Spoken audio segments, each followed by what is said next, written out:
We're gonna get this. One again. Come on, Wait, let me try this. Ah! It's just for distraction. Fuck. I'd like to do it again. I'm joking. What? Sorry, I thought you meant it. I actually have something in my pocket. Got something in my front pocket for you. Why don't you just reach in and see what it is? We just got done watching Phenomena. Phenomena. I never get tired of that joke. Terry, what is the plot of Phenomena? First of all, I would like to start by saying that I'm not really a fan of the whole Italian horror movie thing. But this was surprisingly fantastic. I wanted to hate it, but I don't. I think it's great. And it's going to stick with me for a while. It's one of my... I'm very, very fond of this movie. Okay, plot-wise is... there's a murderer in Switzerland. Sarah Jessica Parker, what's her name again? The Labyrinth lady, I forgot it again. Jennifer Connelly. Jennifer Connelly gets put in a boarding school in there. She has some strange telepathic affinity with insects. Uncovers the murder, and there's a monkey in it, and it has a very, very, very surprise ending that I did not see. The ending, one might say, is bananas. Oh yeah.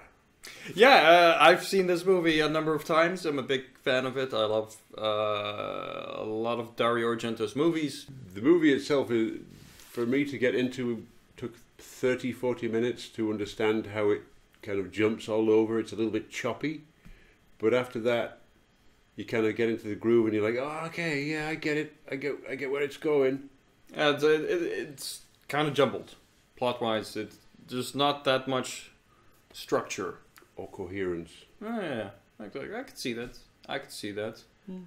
But you know what's also really incoherent in this movie is the fucking music selection. Because it goes from Goblin, who do the music to most of Argento's movies, to some MIDI music that sounds like a Super Nintendo video game. And then Iron Maiden and Motorhead come in, and it's not just...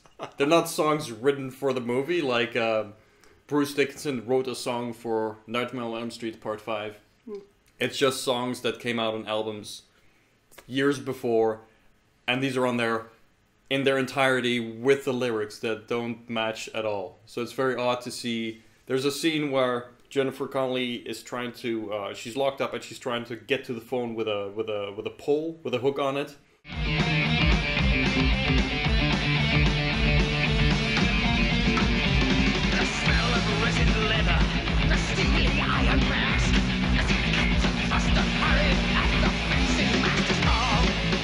And it's so odd, and it doesn't match at all. At all. And it's more confusing than the plot, honestly. Because sort of like and they're bad recordings too. Yeah. Compared to the rest of the audio on there. Maybe they just didn't clean that up, because then they would have to relicense that. I don't know, but it takes you a little out of it, but it's also kind of charming because it's just confusing. Yeah. It has a charm. Donald Pleasence just had no part. I disagree with that. He definitely had a part. He served a function. He explained about insect telepathic powers. Talked a little about a girl, the only friend that she had in the movie. And he has the helper monkey that comes in and saves the day. He explains the significance of the maggots. Okay. In the gloves. Yeah, but that could be done. That could be done by any actor. Yeah, it was so. But they hired Donald Pleasence. Would have been cheaper. No, it wouldn't have been at that point. Not in 1985. Like, you watch the movie. If you explain this plot to someone, it sounds very schlocky. It sounds like, kind of trashy. But Argento makes movies. He always does a really good job with camera work. There's always interesting shots in his movies. True. There's a lot of things like there's a scene where Jennifer Connelly's character is being led through the woods by a firefly. and she's walking very slow. There's a lot of light coming towards her. There's wind blowing her, and it's very beautiful. There's a lot of beauty shots in there. Yeah. And that brings up the movie to a higher level. So it's slightly arty. I'd say it's quite arty, and you know, when she's sleepwalking, she has these visions, and there's a lot of like slow motion in there, and it's very pretty to look at.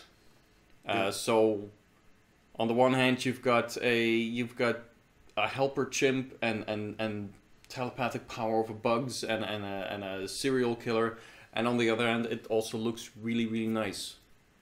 So that's class. I'm a big fan.